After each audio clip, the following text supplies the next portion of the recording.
नमस्ते दोस्तों, आप सभी का चैनल पे स्वागत है। म्यूचुअल फंड में इन्वेस्टमेंट करते समय जो इन्वेस्टर होते हैं वो बड़ी मिस्टेक करते हैं। वो ज़्यादातर ऐसे फंड के पीछे भागते हैं जिसका कि रिटर्न सबसे ज़्यादा रहा है। 1 ईयर में 2 ईयर में जितना जो फंड ज़्यादा रिटर्न्स देता है उसके पीछे भागते हैं। सेकेंड होता है कि उस फंड के कुछ रिस्क रिवार्ड रेशियोज होते हैं उसको चेक नहीं करते हैं और अपने पोर्टफोलियो में बहुत ज़्यादा फंड को ऐड कर लेते हैं जिससे कि उनका पोर्टफोलियो जो है ग्रीन में शो कर रहे हैं। ज़्यादा से ज़्यादा फंड ऐड करने का मतलब है ज़्यादा से ज़्यादा रिटर्न्स। नेक्स्ट है कि वो एक्सपेंस रेशियो को टोटली साइड में रख देते हैं। एक्सपेंस रेशियो मतलब उस फंड को मैनेज करने के जो खर्च एएमसी आपसे चार्ज करती है। और नेक्स्ट यहाँ पे होता है कि ऐसे इन्वेस्टर जो है जब भी मार्केट में फॉल आता है तो अपने म्यूचुअल फंड के यूनिट्स को बेच देते हैं। ये बिगेस्ट मिस्टेक्स ऐसे इन्वेस्टर करते हैं जिनको कि पता ही नहीं होता है कि म्यूचुअल फंड सेलेक्ट कैसे करना है। आज के इस वीडियो में हम जानेंगे कि आपको कौन कौन से पैरामीटर्स होते हैं जो कि म्यूचुअल फंड सेलेक्ट करते समय आपको ध्यान में रखने पड़ते हैं जिससे कि आप अपने लिए एक बेटर म्यूचुअल फंड सेलेक्ट कर सको। सबसे पहला यहाँ पे पैरामीटर्स होता है दोस्तों कि आपको इन्वेस्टमेंट की जर्नी शुरू करने से पहले आपको अपनी गोल डिसाइड करनी पड़ती है कि आप म्यूचुअल फंड में इन्वेस्टमेंट आप किस गोल को पूरा करने के लिए आप जो है शुरू कर रहे हो। नॉर्मली यहाँ पे इन्वेस्टर की long term goal, mid term goal या शॉर्ट टर्म गोल होती है। वैसे शॉर्ट टर्म के लिए आपको इक्विटी म्यूचुअल फंड में इन्वेस्टमेंट नहीं करना चाहिए। आपको फिक्स्ड डिपॉजिट या फिर रिकरिंग डिपॉजिट या फिर कोई लिक्विड म्यूचुअल फंड्स में इन्वेस्टमेंट करना चाहिए।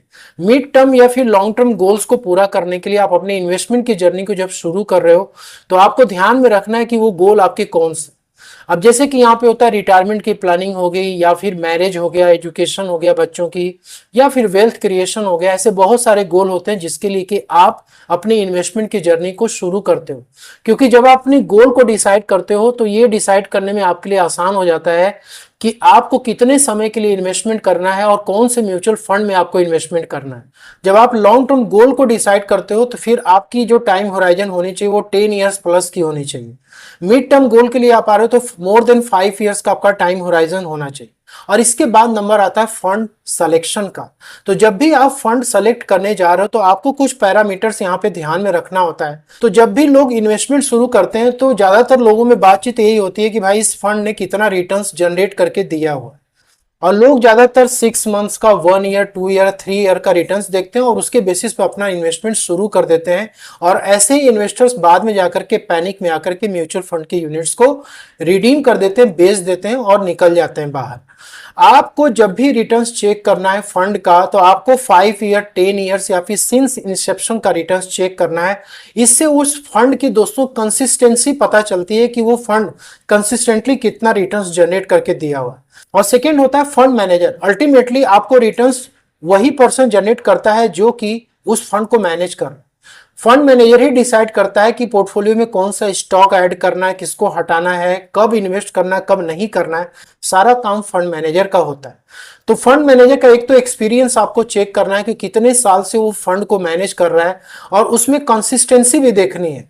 जैसे एसबीआई म्यूचुअल फंड में कुछ फंड आपको ऐसे दिखेंगे जिसमें आर श्रीनिवासन सर उस फंड को पिछले 10 साल से भी ज्यादा समय से वो मैनेज कर रहे हैं। तो यदि कोई फंड में कोई एक सिंगल फंड मैनेजर है जो कि लगातार काफी समय से उस फंड को मैनेज कर रहा है तो वो फंड दोस्तों फिर सुटेबल हो जाता है इन्वेस्टमेंट से कंसीडर करने के लिए। तो 5 ईयर्स प्लस का टाइम देखना चाहिए कि पिछले 5 साल से ज्यादा से यदि वो फंड मैनेज हो रहा है उस फंड मैनेजर के द्वारा तो आप उसको इन्वेस्टमेंट पर्पस के लिए सेलेक्ट कर सकते हैं। और नेक्स्ट होता है एक्सपेंस रेशियो, आपको चेक करना है। उस फंड को मैनेज करने के लिए एएमसी हर साल ये चार्जेस लेती है, आपके फंड के रिटर्न्स में से ही माइनस करती है। तो जितना एक्सपेंस रेशियो कम होता है उतना आपके लिए बेटर होता है। तो डायरेक्ट प्लान और रेगुलर प्लान में आपके एक्सपेंस रेशियो जो घटते बढ़ते रहते हैं। यदि आप डायरेक्ट प्लान लेते हो तो आपके एक्सपेंस रेशियो कम होते हैं। रेगुलर प्लान में मतलब किसी म्यूचुअल फंड डिस्ट्रीब्यूटर के थ्रू आप खरीदते हो तो उसमें एक्सपेंस रेशियो ज्यादा होते हैं। अब डायरेक्ट प्लान में यदि आप जा रहे हो तो लेस देन 1 यदि एक्सपेंस रेशियो है तो आप उस फंड को कंसिडर कर सकते हैं। इसके बाद होता है यहाँ पे पोर्टफोलियो की क्वालिटी। देखिए कोई भी फंड आप पिकअप कर रहे हैं तो उसका पोर्टफोलियो डाइवर्सिफिकेशन जरूर आपको चेक करना है कि कोई भी फंड मैनेजर किसी एक पार्टिकुलर सेक्टर में पैसा इन्वेस्ट ना करे।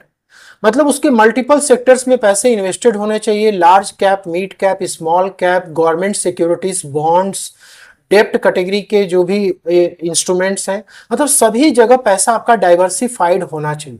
और नेक्स्ट होता है उस फंड का एओएम साइज, मतलब कि वो फंड कितना करोड़ रुपए मैनेज कर रहा है। ऐसे फंड को आपको थोड़ी सी दूर रखनी चाहिए जिसका कि एओएम साइज कम है, मतलब लेस देन 1000 करोड़ रुपीस। यदि किसी फंड का एओएम साइज बड़ा है, इसका मतलब ये है कि उस पे इन्वेस्टर्स का ज्यादा से ज्यादा ट्रस्ट है और फंड मैनेजर के पास भी बहुत सारी अपॉर्चुनिटी होती है मार्केट में पैसे को इन्वेस्ट करने के लिए, तो वो कई जगह से ही रिटर्न्स को जनरेट कर सकता है। इसलिए बड़ा एओएम साइज वाला फंड आपको पिकअप करना चाहिए। इसके बाद कुछ इंपॉर्टेंट यहाँ पे रेशियोज होते हैं जो कि आपको ध्यान रखने होते हैं। एक तो होता है अल्फा। अल्फा का मतलब होता है कि वो फंड अपने बेंचमार्क से ज्यादा रिटर्न्स जनरेट कर रहा है कि नहीं, पिछले 3 साल 5 साल 10 साल में सिंस इंसेप्शन से। तो यदि कोई फंड लगातार अपने बेंचमार्क को बीट कर रहा है तो इसका मतलब कि उसका जो आउटलुक है काफी पॉजिटिव, अच्छे से मैनेज हो रहा है। बीटा भी चेक करनी चाहिए कि वो फंड वॉलेटाइल ज्यादा नहीं होने चाहिए, 1 के नीचे यदि उसका बीटा है तो बेटर है। इसके बाद आता है Sharpe ratio, risk to adjusted return, यदि 1 से ज्यादा है तो बेहतर माना जाता है। तो यहां पर ये कुछ पैरामीटर्स होते हैं जिसके आधार पर कि आपको अपना फंड सेलेक्ट करना चाहिए। अब फंड सिलेक्शन करने में एक इन्वेस्टर की रिस्क प्रोफाइल भी बहुत ही इंपॉर्टेंट होती है। यदि आप बिल्कुल लो रिस्क कैटेगरी के इन्वेस्टर हैं और आपको इक्विटी म्यूचुअल फंड में इन्वेस्टमेंट करना है तो आप लार्ज कैप या इंडेक्स फंड से शुरू कर सकते हो। यदि आप मॉडरेट रिस्क प्रोफाइल के साथ आ रहे हो तो आप फ्लेक्सी कैप मल्टी कैप में जा सकते हो। यदि आपकी रिस्क प्रोफाइल बहुत ज्यादा है, ठीक है, तो आप मिड कैप स्मॉल कैप में जा सकते हो, लेकिन इसकी टाइम होराइजन भी आपको लॉन्ग टर्म की रखनी पड़ेगी। और यह बहुत ही वेरी कंजर्वेटिव नेचर के आप हो, मतलब आपको रिस्क बिल्कुल भी नहीं लेना है, रिटर्न्स भी आपको ज्यादा नहीं चाहिए, तो आप हाइब्रिड कैटेगरी के फंड को आप देख सकते हो। तो ये फार्मूला आपको हमेशा ध्यान में रखना है कि आप कंसिस्टेंटली म्यूचुअल फंड में इन्वेस्टमेंट करते हो, रिस्क पे अपने कंट्रोल करते हो, क्वालिटी पोर्टफोलियो है, लॉन्ग टर्म डिसिप्लिन के साथ इन्वेस्टमेंट करते हो, तो आप एक बेस्ट म्यूचुअल फंड को सेलेक्ट करके आप इन्वेस्ट करो। अब ये जो भी पैरामीटर्स हमने डिस्कस किया, फंड की कैटेगरी डिस्कस करी, आपको इसकी रिसर्च करनी है।